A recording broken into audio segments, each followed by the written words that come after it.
د خوړو درملو ادارې د کندوز په چهردرې ولسوالۍ کې یو نیم ټن تاریخ تیر او بې کیفیته توکي راټول او د رسنیو په شتون کې وسوځول. د دغه ولایت د خوړو درملو ادارې مسؤلینو په وینا یا توکي په تېرې یوې اونۍ کې د دې ولسوالۍ له بېلابېلو درملتونونو او پلورنځیو راټول کړي وو. او دلته تقریبا یو نیم ټن مواد تاریخ تیر مواد چې په هغه کې زیاته فیصدي خوراکي مواد او کم درمل وو. نو دلته د چهردرې ولسوالۍ د څو تنه حیاتانو په حضور کې مو ادر کړله او انشاءالله څه چې زموږ په وس توان کوي او دا ولس ته ډاډ ورکوو چې په دې برخه کې به پوره دوی خدمت کوو. په ورته مهال د چهردرې ولسوال د خوړو درملو ادارې دا نیک ګام ستایي او له ټولو وګړو غواړي چې د توکو پیرلو په وخت کې د توکو نیټې ته دقت وکړي.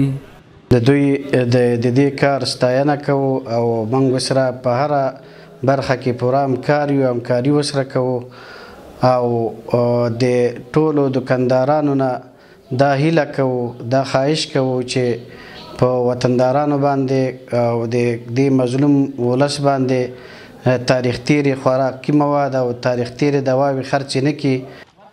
دا په داسې حال کې ده چې د کندوز د خوړو درملو ادارې په تېرو څو میاشتو کې لسګونه ټنه تاریخ تیره او بې کیفیته توکي راټول او سوځولي دي.